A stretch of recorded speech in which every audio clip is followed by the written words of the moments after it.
member of the League of Women Voters, Anoka, Blaine, Coon Rapids area. I live in the city of Anoka in Minnesota Senate District 35, and I'm here via Zoom with the Senator for District 35, Jim Abeler. Senator Abeler, thank you for talking with League members today. Our conversation will be posted on the League website so that members of our community, as well as our own members, might hear you as well. To all our viewers, League of Women Voters is a nonpartisan organization, neither supporting nor opposing candidates or political parties at any level of government. The League encourages informed and active participation in government. We've done that for over 100 years, and that's why we're here today to promote informed and active participation in government. Our questions today are varied and strive to address both statewide and local issues. They're in no particular order. But let's start with the tried and true personal question. Senator Abeler, what inspired you to run for office those many years ago?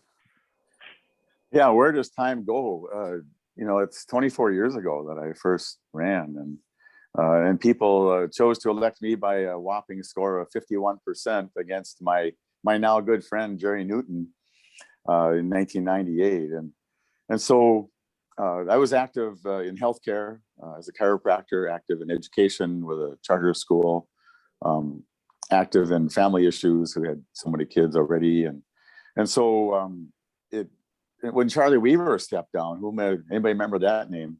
It occurred to me that this was the time that I should do that. And I think it was a good idea. It's certainly, I had no idea how expensive it was to run, not in terms of the cost of the election, but in terms of family time and the things you don't get to go to. And so on that, it's not a glamorous job. It's actually, you lose a lot personally, but I've been really pleased to be a part of helping so many different parts of our community, saving the tech college with all the locals, and so many healthcare and long-term care matters I've been able to help with, people with disabilities, education, the environment. So it's been kind of a ride, but I really appreciate you all putting on these kinds of forums. I think it's not many people weigh in like they might, and I really like it better when they do. It's better for me. I learn a lot, and I do assert that I'm representing people. And so if I kind of think I'm doing all right by hitting what most people think, but the more I hear from folks about where they might disagree, that's helpful as well. Looking ahead to the 2022 legislative session, what are your top 3 policy priorities, and what associated legislation do you plan to support? It's going to be a very interesting session. There's a big surplus now, which I don't know is as secure as people might think it is. We just had 2 years ago, there was a huge deficit of a similar number. And back in 2011, there was another deficit, and there have been surpluses. So I'm just encouraging people to kind of, don't spend the money that may not be there, just to be a little careful, money falling from the sky. And the feds have been, raining a lot of money down on Minnesota and across the country, pretty much borrowed. And so we just need to be cautious about that on the money part. But on the policy side, I'm the chairman of the Human Services Committee in the Senate. If you've been paying any attention at all to the crisis levels of care that's around in the nursing homes and in group homes and in all those service hospitals, and even that's my niche. But as you go farther into the schools, they can't get enough subs. With so many people being out sick, every sector is short of staff. So the whole workforce topic is going to be a big deal. And if you ask any sector, they need people. Restaurants, Forest Lake had to go to distance learning because they couldn't get enough bus drivers, for heaven's sakes. And so there are workforce issues of where it's inconvenient, like Starbucks can't be open some places past a certain time of day. And so you can't get a cup of coffee, and it'd be nice to go there and enjoy a cup of coffee. But if it's a nursing home or a group home where somebody relies on the services there, that's a big deal. And that's the area that I'm the chairman of. And it's very worrisome to me. there are group homes that serve people with disabilities closing even these days and turning their clients out to go where? There's no plan for the where. Nursing homes are going to be unable to serve individuals, and there's no where to put them. And so it's a big, big deal. So that's going to be probably my number one policy thing as well. And even in a money sense, we're going to try to put some money forward to rescue it. But it's so challenging. We're trying to get the workers up to $15. I don't know if you noticed, McDonald's in Anoka had a $500 hiring bonus, paying $15 to, and that's a worthy job, but it's, how do you compete? That's what we're paying people to do, very, very close to home, very personal tasks for these people with disabilities. And it's, and they love it, but how do we help them? The people that are working, that love the work, but how do we help them be able to afford it, to work there? So that's a big deal. You can't have a list of what do you want to get done without listing Highway 10. The good news is we've got the money for all the west side. So all the way from 7th Avenue, all the way through Ramsey is all paid for. It's going to be a real mess in the next couple of years getting that fixed. But with a whole collaboration with so many people, Senator Hoffman, Senator Newton, the House members, and a very thoughtful Commissioner Kelleher, who was once a colleague of mine, and the engagement of all the cities and the county, we managed to come up with that money. And just as an aside, because of the good efforts of some of the designers, the cost actually has come down from what I thought it might have been. So that's a pretty rare success story. But we still need the third lane on Highway 10 going from Hanson up to Round Lake, which will help the congestion there. So we're going to work on that. And then, people know that I've been a strong supporter of our district, which is the largest in the state of the school district. We have the most students, actually the most graduates of any district as well. So that's really something to be proud of. And I know the viewers are knowledgeable about that, but it's just been the most challenging time for students to try to get through all that with, not even just the math, the distance learning. And so even though there's been less people in the buildings, sometimes the costs haven't, dropped. And so there's still some financial challenges. And so we'll have to help that with the district as well. So that's a little smattering of things. And there's many more. There's still issues with clean water, still issues with, some of the infrastructure at higher ed. How do we help people move through to get graduated all the way through so they can take advantage of the opportunities? Creating career ladders in these healthcare, especially in the entry level healthcare areas, so people would want to actually go do that and serve people that have very high needs, and enjoy the rewards of that while you're actually being able to pay their bills. Okay, and in describing those priorities, you touched a little bit on some that fall into the bonding category, but overall, what are your hopes for bonding this session? Any specific projects other than what you talked about already that you'd support? Yeah, well, the good news is the big ticket one we tried to get last year was the Highway 10 west side, and then the bridge over the train tracks on Highway 47 by the fairgrounds. We've had a number of success stories that when you drive over the Hanson tracks, that was a long time coming thing. There's all kinds of things that people would want to get. Coon Rapids wants some help with a fire station. Ramsey would like some help with a wastewater treatment plant. And so how do we get all that to get together? Anoka would like the dam improved, and it needs it. There's always issues. And so the challenge is, how local of a project can you get through the gauntlet of a very torturous path to get your project in a bonding bill? So it's going to be really controversial. That the governor came out with a $2.7 billion bonding bill, which is quite large, and the House said no, that's not enough, $3.5 billion. And so I don't know what number that is going to be settled on. For sure it's going to be $1 billion, I would imagine, but I don't know how much more than that. And I'm not deeply involved in those negotiations. That'll be discussed at a governor and a leadership level, and then they'll put together projects. Then we try to, kind of work around with people and try to get our projects in for our area.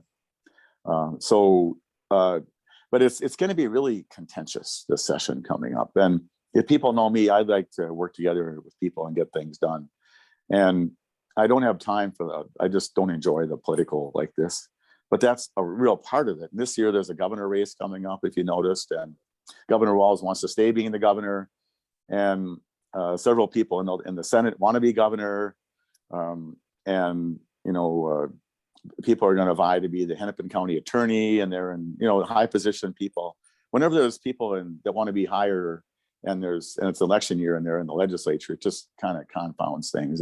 And the speaker, Hortman, wants to hold the majority in the House, and, Representative Dowd wants to take it back. And the same thing is true in the Senate. And so, I hope that the needs of the people don't get lost in all that fighting. And I just have to, I count Melissa a good friend, and she was at a forum at the Metro North Chamber and said she hoped there wasn't much drama.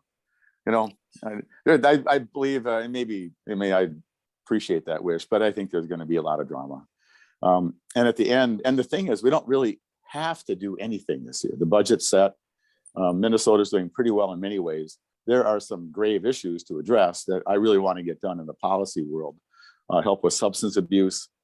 We'd like to separate out all the substance abuse part from the Human Services Department and make that a cabinet level position, so that we can focus on that, because it gets lost in the middle of a massive agency, $40 billion a biennium. So I'm working on that that's an important policy thing. How do we help workers get drawn into group homes and nursing home service? Is there ways we can relax some of the requirements without affecting safety? So hopefully we can keep the drama out of that. But you're going to want to watch. Some of the floor fights and the debates are just going to frankly be very interesting and worth all of viewers' time to watch. And you better watch, please, because the place belongs to you.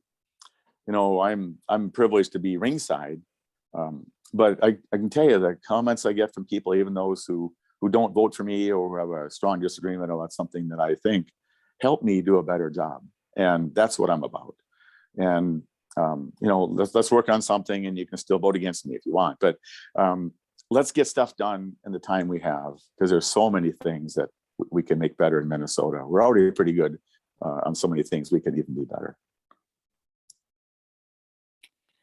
Wow. That was a really good preview of what's to come.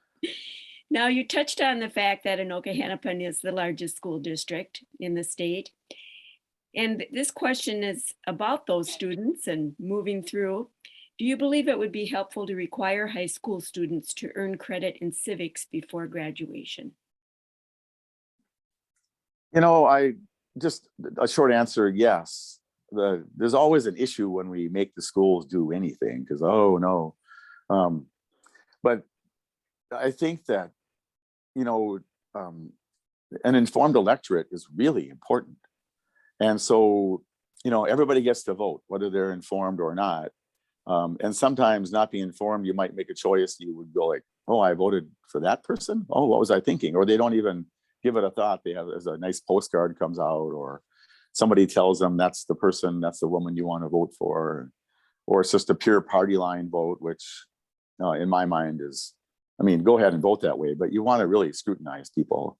And actually, a lot of the voters in our area up here in the North Metro really look at the person, which I encourage them to do. It keeps all of us on our toes better. But I think if the students came out with much more knowledge of like what's at stake, I think that'd be really helpful. And I know when I was in school a long time ago, I remember one of my teachers, a guy named Dimar Wanstrom, talked about some of the very things that I still remember how I take to heart. And he talked about that representatives and senators should actually represent, but every so often you get your own opinion where you just do something you believe, and you just get to 10% of the time. He said, it's 90% you worry about the people, your district, state, and all that, but sometimes there's some things that are close to your heart that you just want to work on. And so I never forgot that, and always respecting my people, even those who vote for me and don't vote for me. And so if the students got that, and if they knew that that parks matter and their education for their kids matter, and what happens to their grandma matters from how we do state policy. They might truly be more engaged, and more engaged on any side of the aisle is just better. Well, talking about that electoral process into which kids enter, what do you see as being the most important policy change that can improve our electoral process? You know, I have to admit, I'm in the system, but I don't spend much time on working on that part. And I will just tell you, I've tried to always be frank with you and everybody. In electoral changes, it's more driven by who's going to help one side or the other. And both sides are not helpful in advancing whatever true would be, just to tell you. Both sides are interested in not having a third party. That's valid. You know, the Green Party, Libertarian, pick a party. And so the kinds of changes I would make would never pass, because I'd want it to be where the parties have a value, but they don't decide everything. And so often from the party leadership, either left or right, come these, you know, kind of trends, and you're supposed to follow those. And if you don't, you get in trouble with your party. And so I keep asking, what's best for Minnesota? What's best for America? And sometimes more debates and a little diluted power can go a long way. So that's just my thought. Like on redistricting, I don't think that the system we have works very well at all. I favor a commission, because, well, what's the difference? You got judges, you got some kind of fair commission that I don't know even how you'd set it up, because it's still going to be who's going to get the advantage of what districts. And I don't like gerrymandering. I don't like any of that. It'd just be nice if you could just draw a map where you cut up some nice, like Anoka should be together and Ramsey, you know, could be cut in half or together or whatever. And you slice it up on what makes sense geographically and with regard to the population, and let the chips fall where they fall about who gets elected out of that. I just think that would be better. And if you look at the 4 maps or 5 maps that were submitted, every map had somebody behind it that wanted to get some point across. In a advantage or disadvantage way. And I would like for us to have to come together and make a map with Republicans and Democrats and come to an agreement. We're going to have judges again, almost certainly this time. So I guess that's what it is. And you pray the judges are, maybe that's as thoughtful as we can get, where judges who are sincere and looking at just pure good policy will make a decision. So that comes up, by the way, February 15th. And so the precinct caucuses, which maybe you're going to talk about, come up on February 1st. And so every one of you live in a precinct, and every one of you live in a town that's going to have precinct caucuses. And they're at high schools and they're all over the place. And I'm sure the league can help you find out where your caucus is going to go. Pick the party of your choice. There's 2, you know, I don't know if the Greens are caucusing anymore, but Republican, Democrat are really the 2 main ones where the big decisions get made. So pick the one of that you like, that you're closest to, or go to your third party one, which is fine. And then, but those districts are all going to change on February 15th, and then you'll know who your new mates are going to be. And you can get elected to the convention that's going to be at the next level for your district. And then at that point, you're going to endorse senators and representatives and the governor and the secretary of state. That process begins, and you'll be endorsing senators and representatives at that convention for your district. And then delegates get elected to go to the state and congressional districts to do the rest of the endorsing there. But that's where you get to make a difference on what candidates are there. But those are all going to change February 15th. And that's going to be very interesting to see who I get to represent. Some of the who I represent now, I won't represent. And some of those I don't will suddenly be part of Senate district, whatever. Right now it's 35, but I can almost gamble it's going to be a different number. And that's how you can make a real difference. At that level, there are true decisions being made. And you can affect the will of the party of your choice by getting active and pushing them a certain way. And that's really the heart of democracy in my mind. All right. Looking for more improvements. What do you see as being the most important policy change that might reduce racial disparities? That's a really hard question to ask. Um, and it comes up and so sometimes the more you emphasize it, it actually makes it even a more difficult discussion. Nobody should be limited by opportunities because of their race. And if you've been following any of the history, there's been huge efforts to help, funding and opportunities and scholarships and even affordability of college.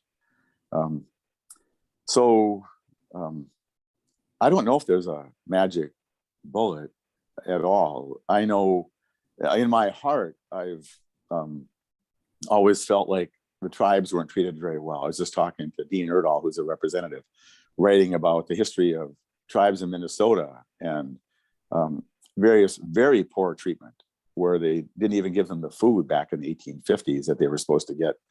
And like, holy cow. I mean, that's something to be, and they killed them and they hung 38, I think it was, tribal members in Mankato. So I'm just giving you this as one example that I've been working on. And in 2012, I celebrated with Velma, the tribal chairman, can't remember her last name, the tribal chairman of the White Earth tribe. With their help and the help of being the chairman and the House going along with it, I was able to turn the social services over in White Earth County to the tribal entities for their tribes and not run by the county. That was groundbreaking. And so we empowered them to care for their own individuals with their child welfare and the disabled disability services and economic supports and like that. And I thought that was something really helpful. And it was interesting as we celebrated, it was 150th anniversary of that hanging down in Mankato. And I remember it as a moment. Irma Visner, something like Visner, that was her name. So I remember she was at the table and I celebrated. I said, isn't it appropriate that on this tragic anniversary, we can do something as good as this? And now Red Lake is moving along with that and some other tribal groups are coming along with that. And so to me, I see it as a constructive thing that I was able to do.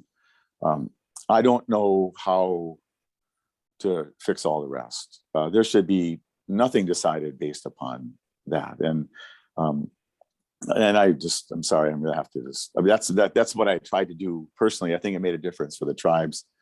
I don't know, everybody needs an opportunity. And at the end, we need more people of color graduating from high school, graduating from college. And that's why I'm really proud of Anoka district for the work that we got with some of the compensatory funding with the help of Denise Dietrich and Melissa Hortman and Kathy Tinglestad and myself to give more abilities to help everybody succeed. And there's a thing called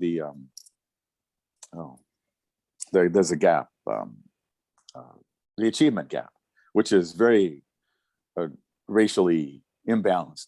Anoka has the best one in the state because of their approach to helping those individuals where they need to be helped and giving them a chance to graduate high school and get off into college and be all that they could possibly be. So that's been my active approach.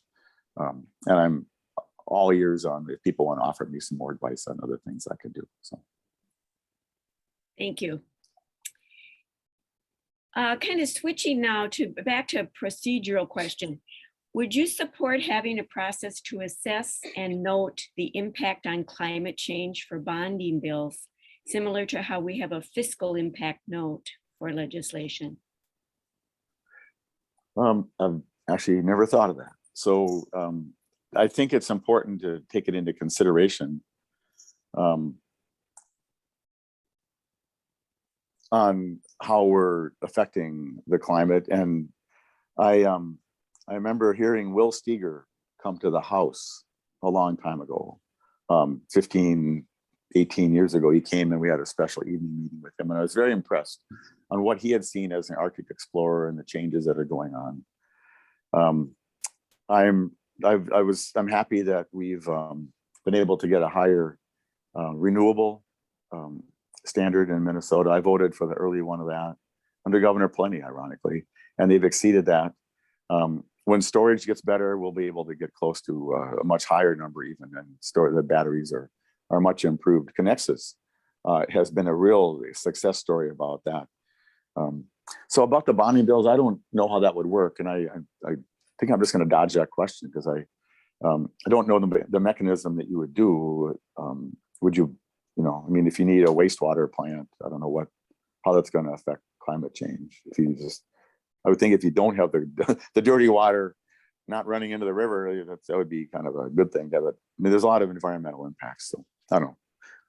I'm gonna quit on that one while I'm sort of ahead. Okay. Well, we'll leave it for you to ponder. Thank you. Should a state legislature have authority to remove state administrators that have been appointed by a governor?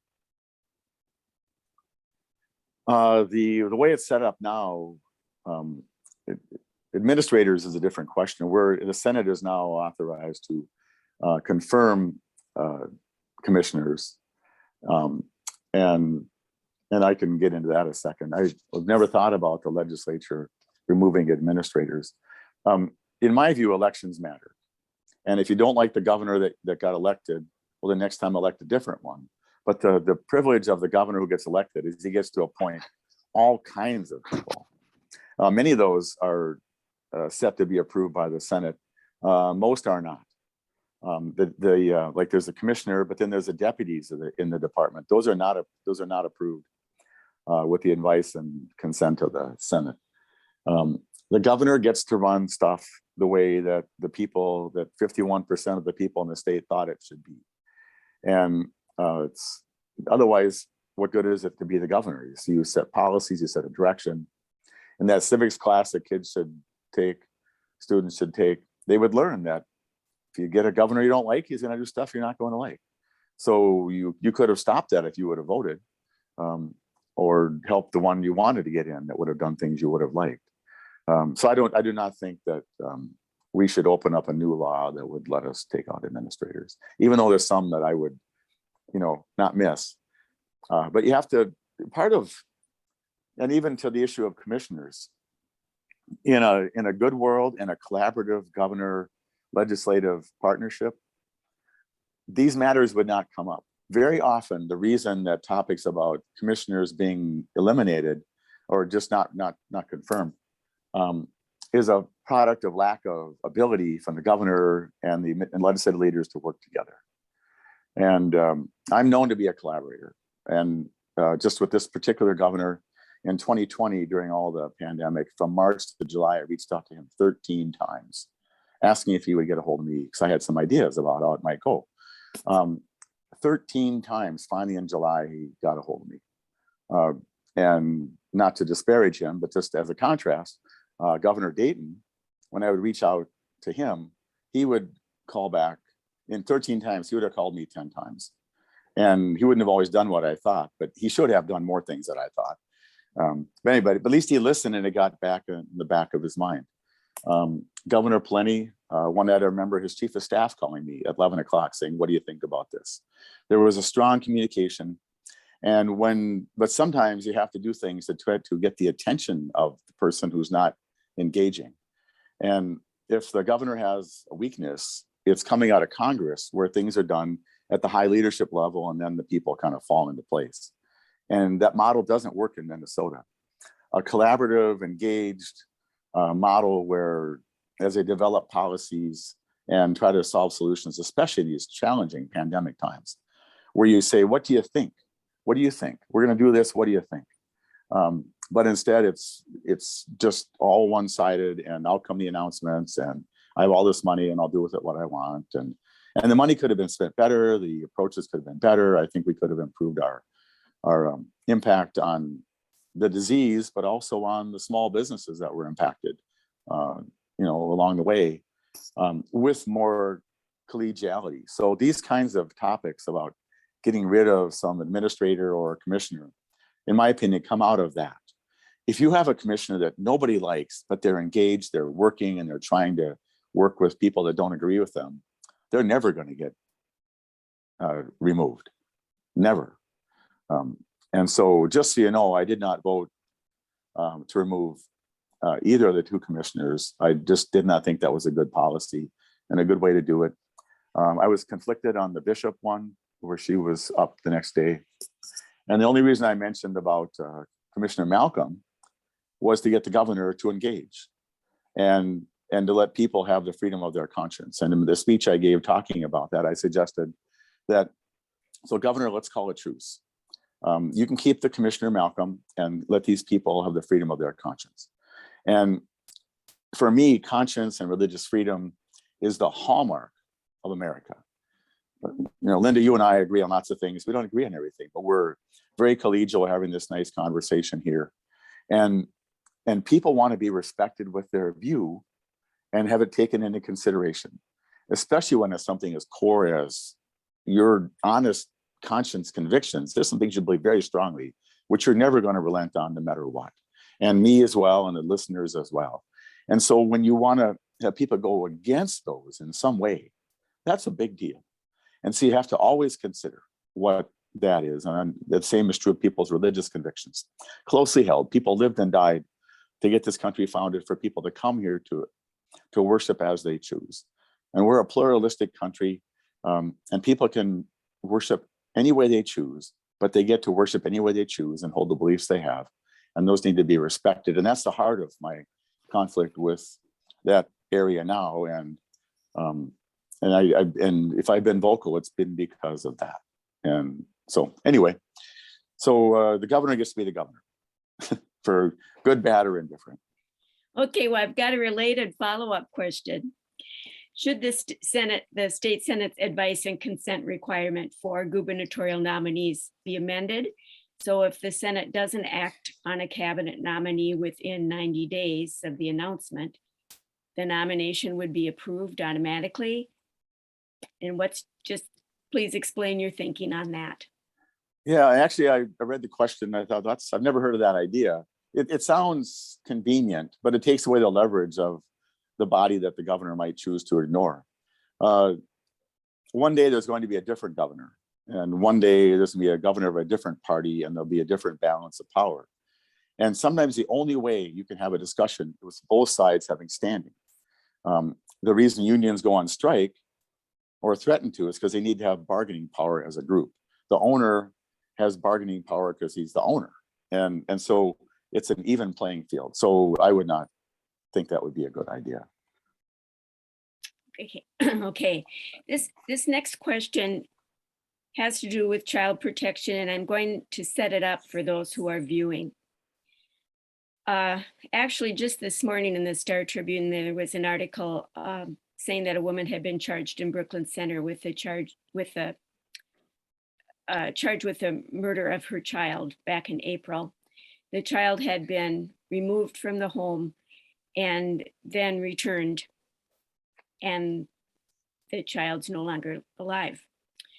And over the past month in Carleton County, same story, 2 boys removed from a custodial parent because of abuse, removed, returned, now removed again. And the community there is outraged about this. They feel it's an example of inexcusable systemic flaws in child protection. Now, to get to the question, after the death of Eric Dean in 2014 in Pope County, due to abuse, the then governor convened a state task force on the protection of children, and the group made specific recommendations that would better protect children and end practices that help protect abusers, such as allowing the abusers in the room when a child's interviewed by a staffer, that kind of thing. What, if any, legislative follow-through is in motion regarding those recommendations?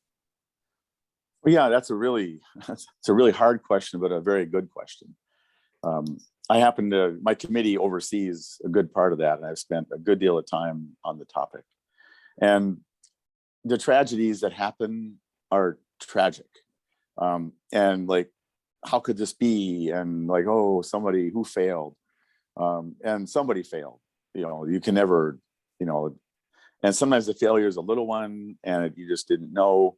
But to put it in context, I don't know how many kids are in child protection, but it's thousands that are in the system. And after the child from, what year was that? Whatever year that was, 2014. 2014. There was a task force. Many changes were put in place, and in an effort to combat that. So the challenge that remains now is there are some families that have been actually harmed with their ability to actually help their child succeed because of some of those changes. And so it's really hard. And so you've got, when I've had meeting after meeting about this, and I convened a working group, and some of the emotions that run in those meetings are so high that they were arguing in the room with each other. Two groups of people who were child advocates. And the right answer is not always clear. But I can tell you, just stepping back from specifics about that the system, the way it's set up, is disparate with numbers of African Americans and tribal members that are taking from their homes. When you move, sometimes you make a complaint, it moves right to an investigation. And then that means you're gonna start to remove the child, you're gonna, and there's been a push for a quicker permanency setting. So within a year, they want to make the placement permanent. So that family the kid is gone out of the family. And so sometimes those are matters where you could just sit with the family and say, did you understand? Let's help you succeed here as a parent. And there's a move toward that. And so you actually talked about racial stuff, that very often people of those two non-races and a few others that have a disparity have more resources. They have a better lawyer, they have somebody better, and so they're able to retain. But so separating, and so now this child who was in a tribal family is now with a Caucasian family, which is different. It's like, it may not be in their long-term best interest. What about their cultural identity? What about that? And so, which is why there's tribal courts, and I was happy to put some of this back in the hands of the tribes in 2012 in White Earth and others, so they'd understand the culture, and so they could actually go talk to the family and say, no, you can't be doing this. We're going to teach you to be a better parent. You talk about students learning about civics in the smaller families now that we used to have. They don't know how to be a parent. There's so much substance abuse and mental health issues that if you can address those, you can often retain the child with oversight in the family. And occasionally the tragic stories happen, but you have to look at the whole system, and it's really, really hard. And if anybody who's watching this wants to do a master's paper on the challenges of child protection, who to protect, who to leave alone, who to pull out as an emergency, it will be fascinating. And reading those reports is fascinating as well. So that's where we are now. And so nobody wants any kids to come to harm. But at the end, practically, it has to be a system. And the training level, we've actually improved training recently. The issue used to be you had to be on board for 2 or 6 months to be able to even make a judgment in these cases. The staff has been so short, the cases have been so many, that you have people that are working 2 weeks making a decision to pull the child or ignore the case. And like, when you have, for the people that are longer in tooth watching this, whatever your job is, if you've done something 20 years, you're better at it than when your first 2 weeks at work. And there's things that when the first week you go, oh no, and you go like, no, it's really nothing. We're going to work through that. And I'm going to talk to the guy next week and fix it. And so, and those long and term counselors or social workers really know who needs to be protected. And we need more of that wisdom and knowledge in the system. And maybe not as many laws changes, but how we implement it is everything. Because I know everybody in that system wants to help, but very often the young ones are afraid of getting in trouble for not pulling a child. So now you have kids pulled out of their families that are never going to go back because somebody jumped too quick. And the ones who really needed to be watched after are just part of a bigger pot. So I don't know, hope that's not too long of an answer, but it's really serious. This is life and death for these kids, both in terms of getting to be a part of their culture and their family as they can heal the family unit, if it's healable, or be protected. So, Thank you for those insights. yeah. I know there's another topic with which you're very familiar, and you've had undertaken so many personal efforts toward solutions regarding homelessness. The homeless population in Anoka County is still at a crisis point, especially sheltering, despite local efforts. Do you defer to the county, cities, and nonprofits to resolve this? Or do you have ideas of how the legislature might be helpful? Well, good. How long do you have left in this conversation? Yeah. So, it's, I don't know if you remember that story about the starfish. There was a bunch of starfish. They were drying on the beach, and this kid threw one in the water, and the grandpa said, "Oh, it's not going to matter to that one." Homelessness challenges are about individuals. We try to systematize it. Oh, you've got so many 100 or 1,000 homeless people. They're all different. There's story behind them. How do you get them to get squared away?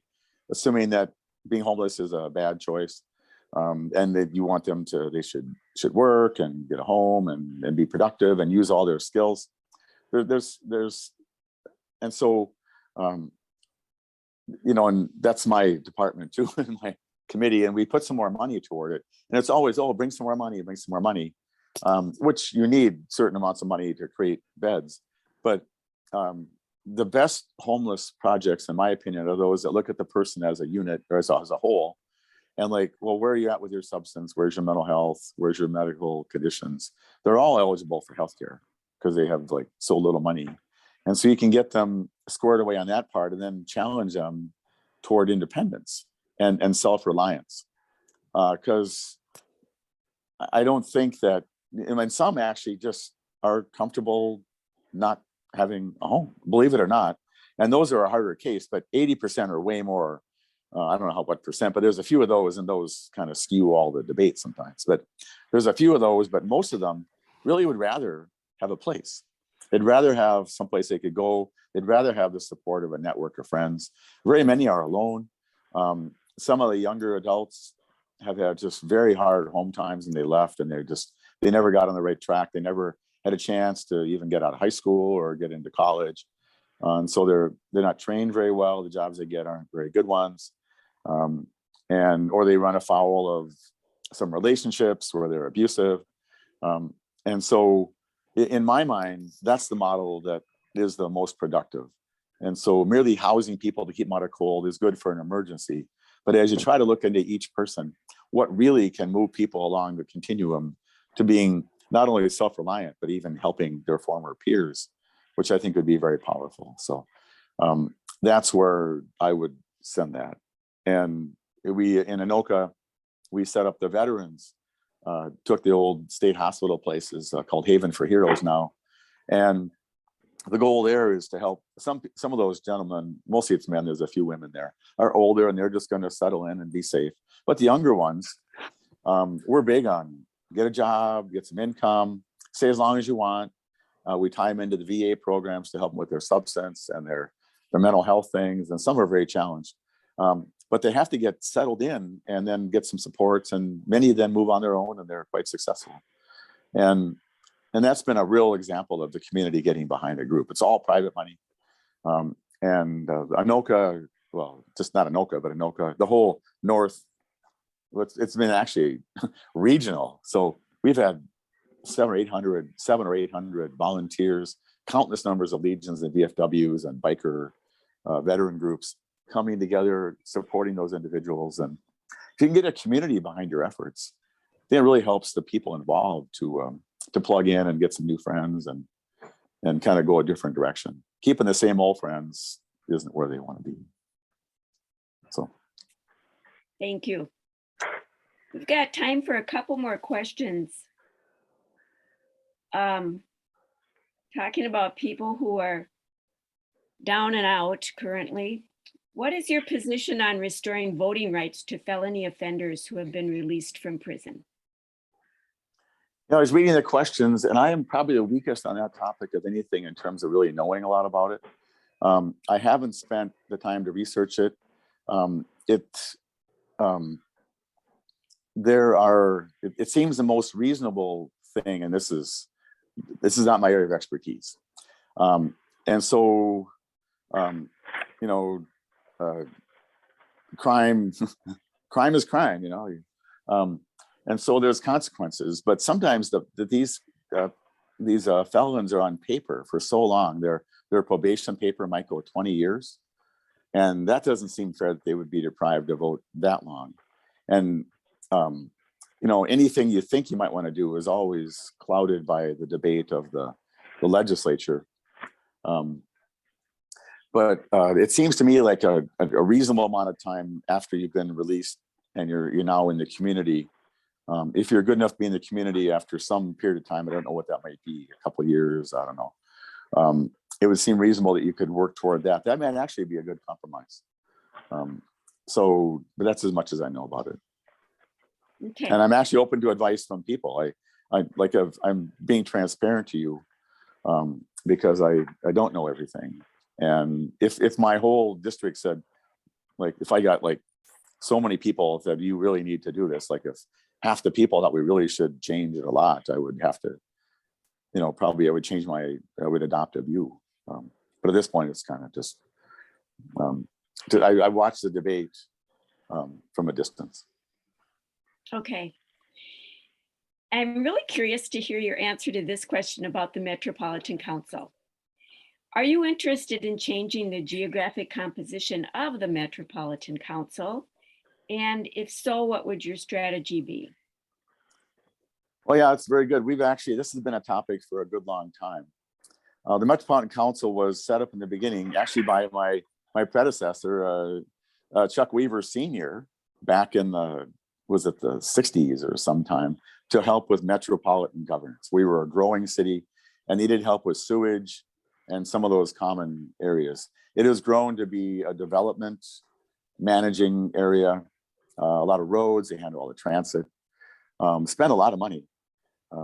And it really hasn't evolved to where it might go. So I do have some opinions about that. And personally, I think it should be, there's districts and the governor appoints the commissioners of the Met Council. And they have a pretty good sized area. They are generally invisible to us. I don't hear from any of them much over the years that I've been around about what do you think, how's it going for our area. So the governor appointees, sometimes they're political appointees, sometimes they're his friends, sometimes they're whoever. And it's not just this governor, it's every governor. They appoint people. And there's a commissioner, they work very hard on stuff, but they're not really connected to the communities. And so I would certainly favor, if you got to keep that system, if you staggered the terms, you would create more of a flux of at least this governor and the next governor, and there'd be some continuity instead of the whole clean slate being moved out. But in what I would really rather do is make them representative of the communities that they're from, and not elect new people on a ballot, but have elected officials who are of that district then somehow vie to be the Met Council commissioner or the representative of the Met Council. And so our area is pretty large. And so I don't even know exactly what the boundaries are, but let's say it's a Anoka, Ramsey, Coon Rapids, Andover, and Ham Lake. Let's say that's an area. So then all those county commissioners that represent there and the city council members would be eligible to be elected. And maybe they're elected by all those council members. They pick somebody to represent their interest. And so then that member would be accountable to the cities and would then go and be the voice of this area in a true way. But not a new election, not now on the Met Council. That'd even be worse. Now you'd have people thinking they're elected, who's in charge of the legislature or not. And they'd be above the governor, maybe. That's my view, and I think it would be way better. And I'm surprised that the governor enjoys the power to appoint. But if you really want it to work and to get buy-in and quit some of the this fighting that goes on with the political view of the governor superimposed on now then, for instance, which has been a problem. Or Lake Elmo back in the days, Lake Elmo was suing the Met Council all the time because they were affecting their desire to develop or not. But build a partnership, the same partnership I talked about, why you don't kick out commissioners, because you got a partnership, at least a working relationship. So I think that would help. And I don't know if you have to change much else after that. There's a committee called the TAB, the Transportation Advisory Board, which is made up of elected officials, which you could get rid of that because the money has to go to elected people, that we could get rid of that intermediary. So now the TAB and the Met Council are two different groups, and they would even disconnect sometimes on policy. So that's what that would be a way to get rid of get rid of one layer and make it truly valuable. And I think that was part of the dream of my predecessor. And so when it's come to those questions, I've always been kind of friendly to keeping it, maybe out of deference to Chuck Weaver, but I'll also just because I think there's merit in cooperating in development across the metro. Okay, well, that prompts one more question I'm going to squeeze in, because you're talking about kind of reshuffling the deck and better organizing things in this day and age. And this is about my generation and aging in place, which is the popular term for people staying put as they grow older, and instead of having to move to someplace outside their home for care that makes their life possible. Are you willing to work with interested groups, or have you, on legislation to make aging in place easier, safer, and more secure? Oh, absolutely. And I've, again, in the committee I have, we handle the money part of that. I'm a member of the aging committee, which handles the policy matters, but it's a big deal. And, I had no idea you were in that category. So I don't know how you're ever. So, the boomers are getting older. And in the crisis we talked about today with the COVID kind of related challenges with staffing in nursing homes and those long-term care sites, assisted living and others, and home care, which home care is like the key to helping people stay in their homes longer. It is the number one thing. And we got them a pay raise this time to trying to help them attract and retain their people better. With my guidance on that, I had a fight. Well, whatever. Some stuff, it's funny, the priorities of the House and the Senate. So that was the Senate priority. It wasn't the House priority. And so at the end, they realized the value of that. But so we have to make sure that people can get the care they need. And that means that people should think about buying long-term care insurance so you can afford to pay for it. The way it works, you spend down to poverty, and then you're on medical assistance, and that pays for some of this, which is not what people's dream really is, to go out the door on assistance programs. So and you want to preserve something to pass on. But that is absolutely the future, and it's really going to be a bigger challenge coming forward with the wave of the boomers hitting and fewer workers. And it would be a really good thing for people to, a good master's project as well, to study how that's going to go. There's been endless amounts of papers written about that. There's wide agreement it's a problem. There's not agreement on how to fix it. There's talk about a tax, so you get your own insurance. There's a story of the grasshopper and the ant. And the grasshopper played, and the ant was diligent and stored up food for the winter. And at the end, the grasshopper got kind of hungry. And so there is some personal responsibility that Jesse Ventura talked about, where we want to make sure we've taken care of our own futures. People that are prudent put money aside for retirement. They have a pension. They work for a place. Chip in. I chip in the max I can on my pension just because it's smart. You deprive yourself in the short term. There's a part of the personal responsibility, but there's also a state interest in that. And the debate happens about where does that stop? And so that's part of the debate that's ongoing, and I'm not going to solve it in the last 30 seconds here. But it's a big, big deal.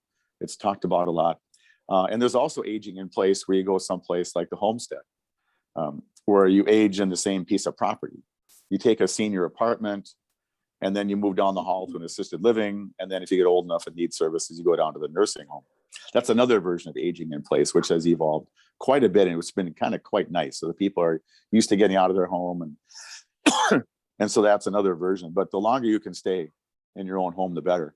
My father passed away on Veterans Day, and he was a success story about the VA helping him get home care, but also our own family chipping in. My sister, much more than me. You do not want to have me being in charge of your senior care. I'm just going to tell you that. So you want to have somebody who's good at it, who's dedicated. And God bless my sister and a number of my brothers and the sisters-in-law for helping my dad stay in their place. That's what you want if you can.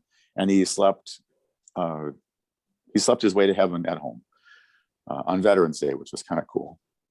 And so he was very proud of his veteran status. So, but I'm digressing. But it's a really important deal. And so everybody needs to join the discussion and find this way to first judge the balance, but also make sure you're making some prudent steps for yourself. Because whatever happens, there's not enough money in government to fund all the things everybody's going to need at their highest level of choice. There is enough money to have pretty mediocre services at mediocre levels, which I don't think people want for themselves. So anyway, thanks. Okay, we've covered a lot of territory today and our time has come to a close. Any final comments? Oh my goodness. Yeah, I got 6 more questions for you. No, I want to just thank the League and its commitment to inclusion of all people. Voting, you can discuss rights and all that, but it's a responsibility as a citizen. And if you don't vote, and if you don't get involved in the political process somewhere, you have no way to go to say, oh, what a poor choice of candidates. Where are we going as a country? It's up to you to make a difference. And Jesse Ventura talked about it again, this personal responsibility. It's your country, it's your state, it's your city. And so engage with your elected officials. We were surprisingly not besieged with people talking to us. So I published my cell phone, 612-245-3764. It's on my website, it's everywhere. I have an email. But not just me, but the other people that represent you. Just make sure they know you're around, you care. It will make a difference. And thanks again to the League for making their difference. And thank you for speaking Thanks, Linda. with us. Yeah, thanks. God bless you all.